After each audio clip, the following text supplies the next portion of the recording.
Manever I say ma PENDREAM TV. PENDREAM TV there, I see them yopo. Yo, Abusia for MPP Amanyoko no eba bedfa omoba baimu from 2017 to 2024.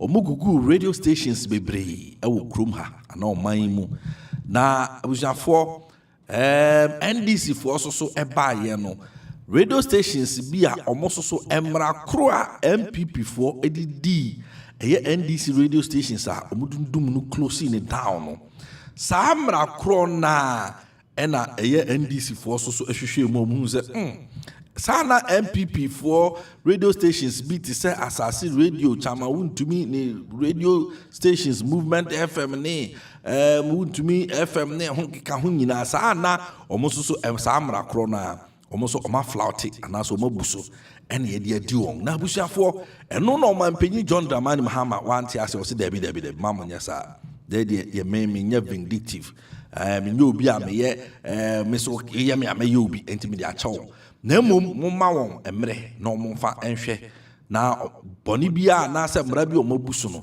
omfa enye ni ye abusuafo eno ena nsɛmtwerɛfo bi aba monte a omobo John Dramani Mahama baso kyerɛ mu sɛ papa no wa kyerɛ sɛ Ghana over 2 million votes ayato abama no anhwɛ be increase no abusia yanko Nhyira FM na yanko tie Eugene enkoma odi edefa eye sa ensɛm ho yanko ne yanko tie enkomo no emra sesia related to President Mahama. Okay. Na kwada bia me kasa politics wo optics no eka ho. Right. Optics eka ho. Na de bia me kasa Mahama 2.0 die. Nipa wo hyekyire a wo chinchim fidie ni Mahama 2.0 no. Oya de. And I think say akokwa sometimes ABR MPP no I don't know but ABR because of certain 15-30 some kakrabia na openya kufa do munti no they are losing touch of the soft side of politics. Akwa no pay am so yere say GJ Ghana Journalists Association commends President Mahama for reversing decision to shut down radio station. Akwa analysis am for ntemi e community bi bejima na yesubone. Akwa be kaya America Krania ni hu statement we say. The NCA National Communication Authority say there were about 64 radio stations there for various infractions. E be register on license, e be renew your ni ade ento matum. Akwa first time na yet radio station man na there be. Enti me kai say atumu na am kai na President Mahama yi because every be a capital radio go then any other NDC station yet tumu no. Because the President Mahama can baby, can be. And I always say that as a journalist, you need to be guided by history. And to be kind of yes, I make a pick article here. T or say NDC radio station shut down. Mahama questions the Kufuor's human rights record. Me kind of President Mahama can set another position to say, I think that the role of a regulator is to build, not destroy. So if they haven't renewed your licenses, it is your duty to remind them, and eventually you have to give them notice and deadline, saying if you don't renew, it will close you down. If you have done all that and the correspondence is available, show it to anyone, people will understand. President Mahama say, so we are a regulator, and I want to be biano, and make sure say any be year, you go edumano, yet little me ye. Is a nipa no kran fam na kwan bi so a ne wo ye ne say wo bo ne kokko akokko yi me ma wo da say one may rectify problem na matum na say o ka kire kufu do den ne say wo mo ye saa e bro mo koto radio gold mo fa evidence mra akwa say bro for sa na tie okay owie no article na say but there are more than 300 radio stations in Ghana. Why those two? And those are the leading opposition stations. Sorry, definitely you don't need to be what a clairvoyant. President Mahama to know that there were political reasons behind the closure of those stations. It's unfortunate. The president has prided himself as a human rights campaigner, and I don't think that things like these should be happening under his watch. However, this is President Mahama questioning the democratic credentials or the human rights records of President Akufo-Addo because we are two radio stations. It's me who is the Mahama being hypocritical and I'm a statement way. Now once I can am a bason. Every President Mahama is saying I don't come with President Akufo-Addo or say Akufo-Addo turns down requests to grant amnesty to shut down radio stations. We know a history. See me who state away for President Mahama. Now I'm catch us a sentence analysis. Let's read the statement from the President Mahama. Close on this Tuesday. Mama a background history. Say the first time I hear too many. And the first time today I hear call on the president to do something. I'm call the president to say only BB or turning it down. Now President Mahama say President John Dramani Mahama has directed the Minister for Communications, Digital Technology and Innovation to liaise with the National Communication Authority to immediately restore the broadcast of 64 radio stations affected by regulators' action. The President believes that regulatory compliance must take into account the need to uphold and enhance media freedom and that require radio stations to shut down whilst awaiting the regularization of the authorization could limit the space for expressing such freedoms. I can't say radio or say the president has asked the minister to work with the NC on a reasonable time frame within which the affected radio station should regularize the authorization. In America, the president Mahama for Boneso.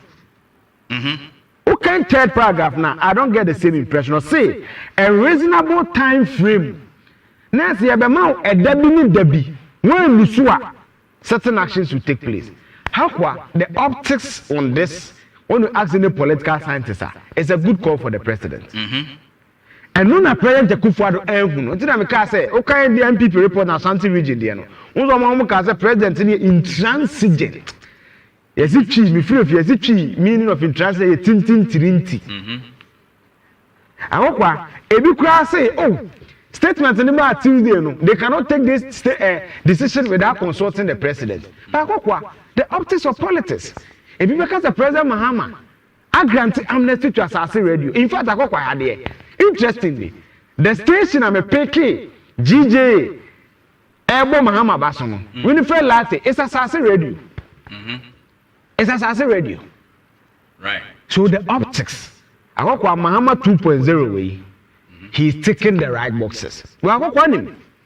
Ghana Integrity Initiative, I want to measure corruption reality in the soul.